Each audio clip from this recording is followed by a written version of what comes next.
Hello and welcome to another TLDR UK video. Running throughout August, the Eat Out to Help Out initiative was designed to help restaurants hit hard by the pandemic and encourage people, as the government put it, to enjoy summer safely. The scheme essentially meant that everyone heading out to a restaurant during August could get 50% off the price of their meal.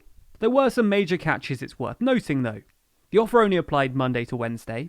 The maximum discount each diner could get was £10, so it was only really 50% off the first £20. The cost of alcoholic drinks was not included in the discount, and crucially, diners had to eat in the establishment for the deal to count. Although, I must say, I went to a certain burger restaurant whose staff actively told patrons that they could take away and still get the deal. But I'm not a burger snitch. I didn't even tell Alex which chain it was when he was animating, so he doesn't even know what colour to make the packaging. Anyway, this elaborate scheme is something quite unlike anything modern British governments have done before. Tax breaks and relief programmes are commonplace when economic difficulties arise, but a discount meals programme isn't as prominent in Econ 101. So in this video, we're going to discuss the impact of the scheme, and if it actually works, or if it just helped people put on a few kgs over the summer. Before we get going though, if you haven't already, please consider subscribing to the channel. Subscribing and hitting the bell icon not only means that you'll be updated with our future releases, but it also helps us out, so please hit the buttons. Oh, and while you're at it, comment below if you ate out to help out, and if you did, where your favourite restaurants were to use the offer this summer. So probably the most important metric of success is if people, ate out to help out. According to government figures, around 130 million diners took advantage of the scheme. In fact, considering that figure is based on the total number of claims submitted by restaurants, and that restaurants have until September to submit, it's likely to go up even further. So far, the government's reported that the scheme has cost £522 million before the claims window has even closed, already more than the £500 million initially put aside for the scheme. So maybe it worked a little too well.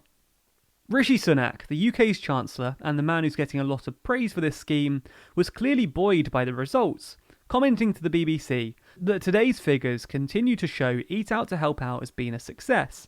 I want to thank everyone for embracing it and helping drive our economic recovery. However, it's probably worth diving in a little deeper before we judge the success of this scheme. Sure, people went out and ate in restaurants, and sure, it cost the government more than expected. But how did summer 2020 compare with 2019?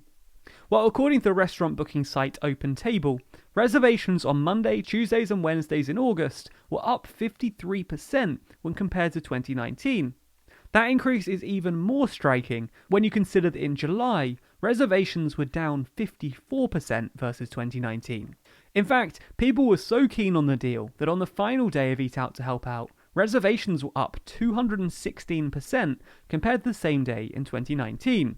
Now, this is definitely positive news, and I don't want to be a party pooper, but I wouldn't be doing my job if I didn't point out that 1. Reservations may have been up during the run of the scheme because getting a table was harder than ever. Due to the increased demand and social distancing-induced seating restrictions, booking was pretty much mandatory. In a regular summer, you might just risk turning up at the restaurant, especially on a Monday to Wednesday, a luxury not afforded in 2020, which may have juiced the booking figures. 2. Due to the pandemic and the rise of ordering and working online, people may have just been more predisposed to book through the OpenTable app this year, rather than just phoning or visiting the restaurant in advance. And 3.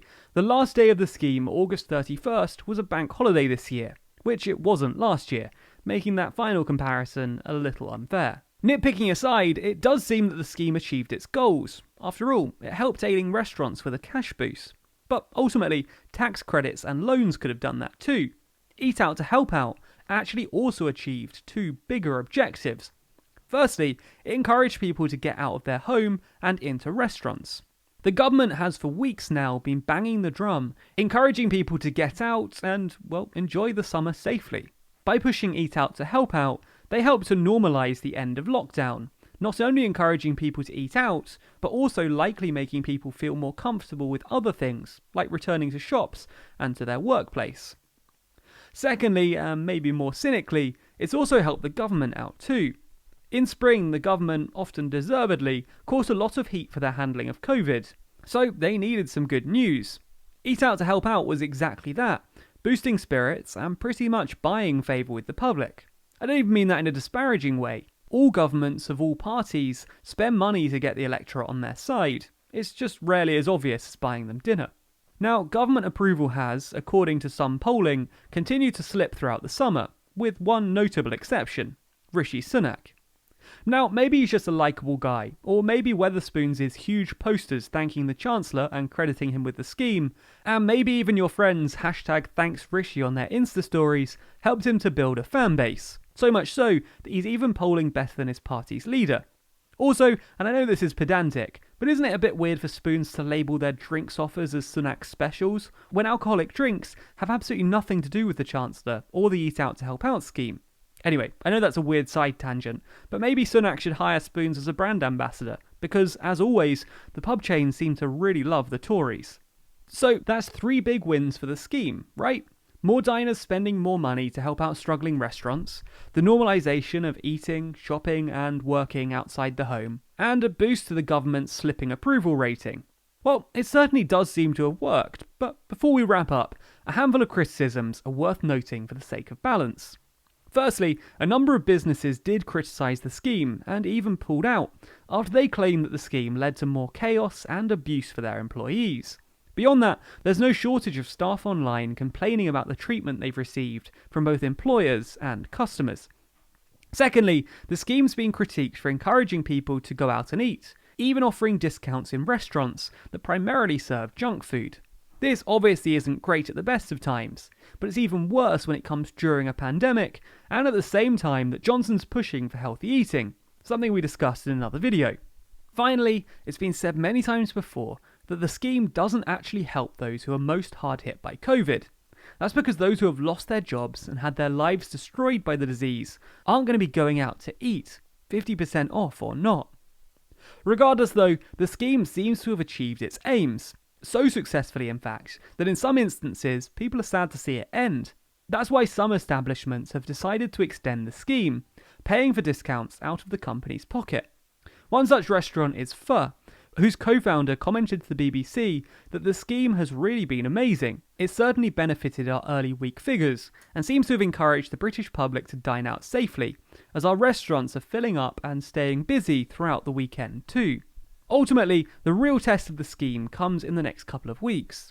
As with all COVID initiatives, it's about balancing economic priorities with the risk of transmission. With cases rising quite significantly over the last few days, it's possible that Britain unlocked too fast, especially in the light of new lockdown restrictions introduced by Johnson in the middle of last week. If summer did lead to a spike in cases, then rushing back to get discounted food might not seem all that wise in hindsight. Also, Johnson's announcement this week seems to have tainted the scheme for some, with many young people angry that the government encouraged people to go out and eat, discounting food and reopening bars and restaurants, just to blame the spike on the young people they're encouraging to go out. Politics always has an element of trying to blame someone else for every issue, but young people certainly feel that the government has set them up to get blamed. What do you think of the Eat Out to Help Out scheme? Did you take advantage? And if you did, comment below your experiences and your favourite restaurants you visited. Also, if you're not in the UK, do you think that your country could benefit from such a system? Let us know your thoughts in the comments below. Be sure to subscribe to the channel and hit the bell icon to be notified every time we release a video. Special thanks to our Patreon backers who make videos like this one possible. And if you want to see your name at the end of the videos, just like Jeremy Frick, Jade Peak and Stefan C, then be sure to sign up to our Patreon. There's a link to that in the description.